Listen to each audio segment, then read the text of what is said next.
বিসমিল্লাহির রহমানির রহিম। সুপ্রিয় শিক্ষার্থী, আসসালামু আলাইকুম। সকলকে স্কয়ার ম্যাথ একাডেমি ক্লাসে স্বাগতম। আশা করি সবাই ভালো আছো। তো আজ আমি ক্লাস দিব সপ্তম শ্রেণীর প্রথম অধ্যায়ের অনুশীলনী 1.2। তো তো দেখো, অনুশীলনী 1.2 এর ফার্স্টে আমার কিন্তু এমসিকিউ আছে, অর্থাৎ 1 থেকে 9 নং পর্যন্ত এমসিকিউ দেওয়া আছে। তো আমি দেখো, প্রথমে আমি 1 নাম্বার এমসিকিউটা আমাদের সলভ করে দেবো, দেন পর্যায়ক্রমে সবগুলা এমসিকিউ কিন্তু আমি করে দেব। তো এখন 1 নাম্বার কি আছে, যে 289/361 এর বর্গমূল কত। তো এটা আমি কি করব, এখানে অপশন দেওয়া আছে, 4টে দেওয়া আছে, 4টের ভিতরে কোনটা হবে দেখো। তো এটা কি করব, রুট করব, যেহেতু বর্গমূল বলছে 289, উপরে নিচে কি থাকবো 361। এখন যদি আমি,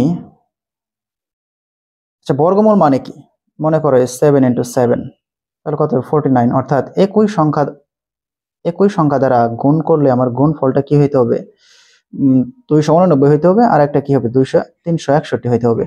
তাহলে কোন সংখ্যার একই সংখ্যার কি গুণ করলে 289 হবে, আচ্ছা দেখা যাবে কি 17 আর 17 যদি গুণ করি তাহলে হবে 289, এবং নিচে 361 একে যদি 19 দ্বারা গুণ করো, 19 গুণ 19, তাহলে হবে 361। দেখো আমি একটু দেখিয়ে দিচ্ছি, 17 × 17 অর্থাৎ 7 × 7 7 × 49, সরি, দেন এখানে কি হবে 11।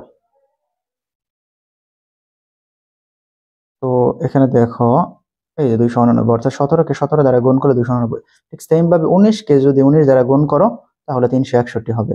দেন আমি কি করব, এই 17 আর 17 স্কয়ার আকারে লিখবো, অর্থাৎ 17 স্কয়ার এবং 19-এর স্কয়ার, দেন এখানে রুট আছে। তো এই স্কয়ার আর রুট কিন্তু কাটা যাবে, তাহলে থাকবে কি, আচ্ছা তুমি এভাবে লিখতে পারো, 17 নিচে লেখো 19, দেন ইজ স্কয়ার, দেন এখানে কি থাকলো রুট, রুট আর স্কয়ারে কাটাকাটি করলে 17 আর 19ই থাকে। অর্থাৎ আমার অ্যান্সার কিন্তু সঠিক হবে কোনটা, খ নাম্বার। আচ্ছা এখন দেখাবো আমি 2 নাম্বারটা, 1.1025 এর বর্গমূল কত। তো এগুলো কিন্তু আমি প্রথম অধ্যায়ে দেখাইছি কিভাবে বর্গমূল বের করতে হয় ভাগের সাহায্যে। তাহলে 1.1025, তো প্রথমে আমি জোড়া বানাবো, দেন আমি এটা কি করব, 1 দিব, তারপরে বিয়োগ আকারে বের করব, 25 দশমিক দিলাম, যেহেতু এখানে একটা শূন্য দিয়ে, যেহেতু 2 ঘর একসাথে নিয়ে আসছি। দেন আমি কি করব, এখানে 10-এর ডাবল কত 20, এখন 20-এর পরে এমন একটা সংখ্যা দিতে হবে যাতে ওই সংখ্যা দ্বারাই গুণ করলে আমার 1025 হয়। তাহলে 205 দিলাম, দেন 5 দ্বারা যদি গুণ করি, অর্থাৎ এখানে 5 দিয়েছি, থেকে 5 দিয়ে গুণ করতে হবে যাতে 1025 হয়।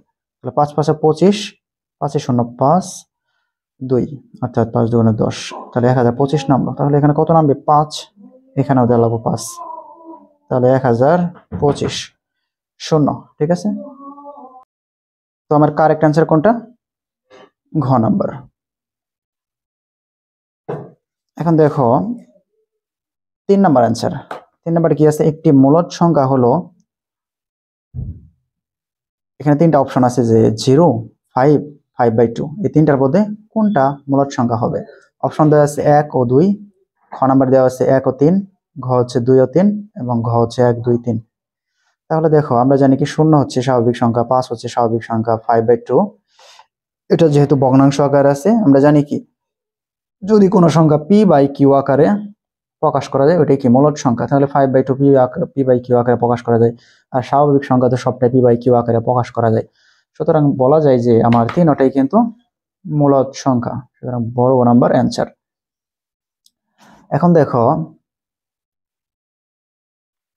4 নাম্বার প্রশ্ন কি, এর আগে একটা কি আছে, উদ্দীপক আছে, 2টি ক্রমিক সংখ্যার বর্গের অন্তর 19 এর তথ্য থেকে 4 ও 5 নংয়ের উত্তর, অর্থাৎ 2টা ক্রমিক সংখ্যা, মনে করো একটা ক্রমিক সংখ্যা, তারপরে সংখ্যা 2, এভাবে ক্রমিক সংখ্যা বলা হয়। তো একটি সংখ্যা যদি 10 হয় তাহলে অপরটি কত হবে। তো দেখো, একটি সংখ্যা 10, তাহলে অপরটি হয়তো 11 হবে, নয়তো কি 9 হবে। মনে করো আমি 9 দিলাম, তো 9 যদি দেই তাহলে 9 এর বর্গ কত? দুটি কমির সঙ্গে বর্গের অন্তর কিন্তু বলছে। 9 এর বর্গ হচ্ছে 81 এবং 10 এর বর্গ কত? 100। তো 100 থেকে যদি 81 বাদ দেই হয় 19। তো আমার কিন্তু বলে দিছে যে একটি সংখ্যা 10 হলে অপরটি কত। এখানে অন্তর কিন্তু 19 বলছিল, সুতরাং 19 যেহেতু অন্তর, তো একটি সংখ্যা 10 আর একটি সংখ্যা কত হবে? 9 হবে। তো আমার অ্যান্সার হচ্ছে ঘ নাম্বার। এখন দেখো 5 নাম্বার অ্যান্সারটা, সংখ্যা দুটির বর্গের যোগফল কত?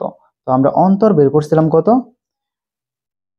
অন্তর বের করছিলাম একটা, আর এখন বর্গের যোগফল বলছে। তো বর্গ একটার বর্গ হচ্ছে 100, আর একটার বর্গ কত?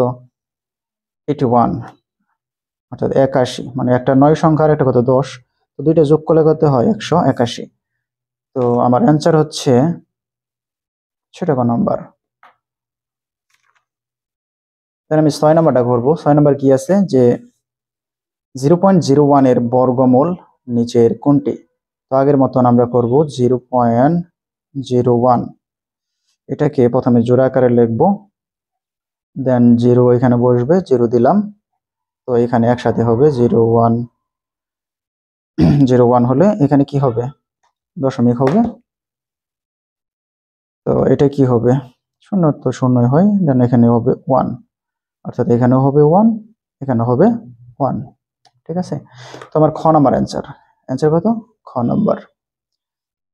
7 নাম্বারে দেখো, কোন সংখ্যার একক স্থানীয় অঙ্ক 2 বা 8 হলে, অর্থাৎ যে কোনো একটা সংখ্যার একক স্থানীয় অঙ্ক 8 হলে বা 2 হলে তার বর্গ সংখ্যার একক স্থানীয় অঙ্কটি কত হবে? তো আমরা কি করব? প্রথমেই এই জন্য 2 এর বর্গ করব। 2 এর বর্গ কত? 4। আবার এখানে যেহেতু 8 আছে, 8 এর বর্গ কত? 8 কে স্কয়ার করলে 64। তো এটারও কি একক স্থানীয় অঙ্ক 4। তো এই বর্গেরও 8 এর বর্গেরও একক স্থানীয় অঙ্ক কত? 4। অর্থাৎ এটা যেহেতু দশক, এটা কি একক। ঠিক আছে। তাহলে উভয় ক্ষেত্রেই আমার একক স্থানীয় অঙ্ক কত হয়েছে? 4। সুতরাং আমার অপশনে আছে খ নাম্বার 4। ঘ নাম্বারটা দেখো, ঘ নাম্বার কি বলছে? 3 × 7 × 5 × 7 × 3 কে কত দ্বারা গুণ বা ভাগ করলে, অর্থাৎ গুণ করলেও বা ভাগ করলেও পূর্ণবর্গ সংখ্যা হবে। তো প্রথমে এই জন্য আমি কি করব? এটাকে জোড়া আকারে বানাবো। এখানে কোন কোন সংখ্যা জোড়া আকার আছে আমরা কিন্তু প্রথম অধ্যায়ে 1.1 নিয়ে কিন্তু আমরা এগুলা করাইছি অঙ্ক। এখানে দেখো 3 × 3, এই দুটো কিন্তু জোড়া আকার আছে। 3 × 3 এই দুটো জোড়া আকার আছে। আবার 7 আর 7 এই দুটো কিন্তু আবার জোড়া আকার আছে। কিন্তু এই 5টা কিন্তু এতিম আকারে আছে।